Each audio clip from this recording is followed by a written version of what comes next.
I've always known I wanted to be a footballer, really, probably from the age of 6 or 7 when I started playing, the same as probably every boy my age. You kind of grow up and all your idols are football players, and you automatically, think and share the same dream as that, and then pretty much that's all you can focus on from then on.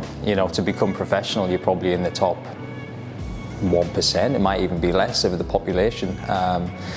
And throughout my time, I've had loads of setbacks from different clubs at different ages and different maybe stages of my life. And there's a part of you that thinks maybe, it's not for me and I'm not right for this. And thoughts start coming in and thinking, what else can I do in my life? But then I think the majority of your brain and of your whole soul still believes that it's, your destiny to become a footballer. So, to answer your question, loads of stages in my life when I maybe thought it wasn't going to be the right path for me, but thankfully stuck with it and got a little bit of fortune along the way.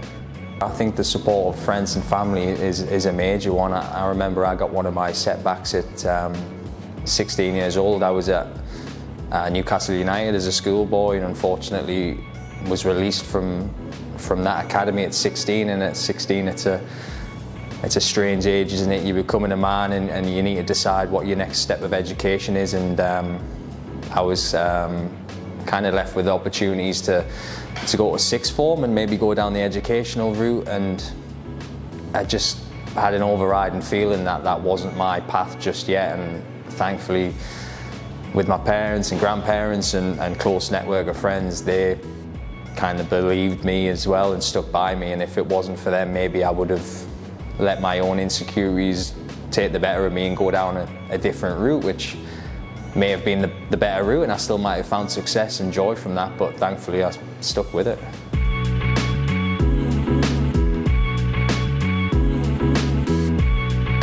I've just turned 30 in the new year, so although I'd like to think I've still got many years left as a footballer, at that stage you start thinking about things, you start maybe planning of what you're going to do next. So I'm still in the early stages of that. I don't quite know yet what my next step is. Being in football as long as I have, it'd be difficult to leave it, so maybe the coaching side of things is what people naturally fall into, but I always think I did well in school and I've not really continued that from GCSE level, and I think that's a bit of a shame. So I think there's a part of me that always thinks I'm smart enough and brave enough to go back to education and try and find a second passion after football.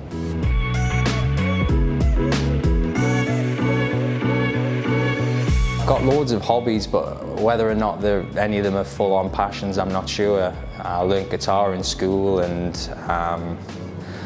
I was passionate about German, as my grandmother's German. I've got lots of family from Germany, and that's not something that I've persisted with too much since I've left school, and maybe I should have, so that would be something I'd love to go back to. I generally just did quite well in school in lots of things, geography, history, among others.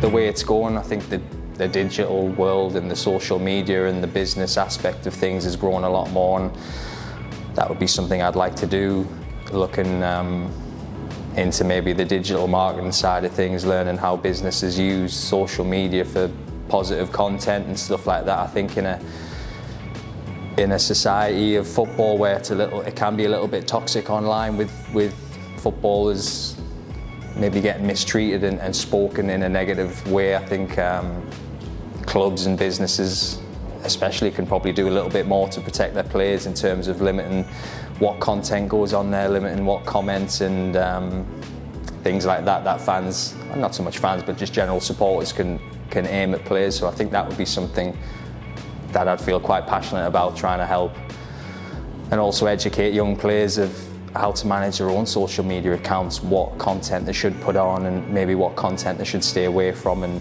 maybe not overthinking too much when they get negative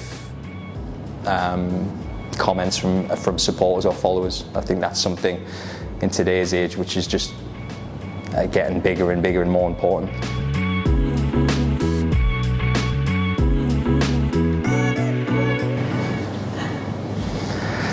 I think we've got some very intelligent players. I think whether you class it as book smart or street smart, it doesn't really matter. We've got lots of lads experienced. Our captain, Jake Livermore, I think is very intelligent and very approachable, and you can speak to him about lots of topics, and he has a say. And Matty Phillips as well, again another one who I think is very smart. I think lots of players are smart and maybe don't like to show it as much as they want for some reason, but we have many engaged in conversations on the bus and in hotels and stuff. A player who I've been with today, Jason Malumbi, we always say he could be, well, he likes to think of himself as a future politician. And he has the stubbornness and he has the argumentative side of things, so he probably would do quite well, and he doesn't really, if he thinks he's right, then he doesn't really listen to anyone else and he'll stick with his idea, so I suppose that is, and he dodges questions as well if he doesn't want to answer it, and I suppose that is what a politician is, so vote for Malumbi. Be who you want to be and learn more about courses at the University of Wolverhampton.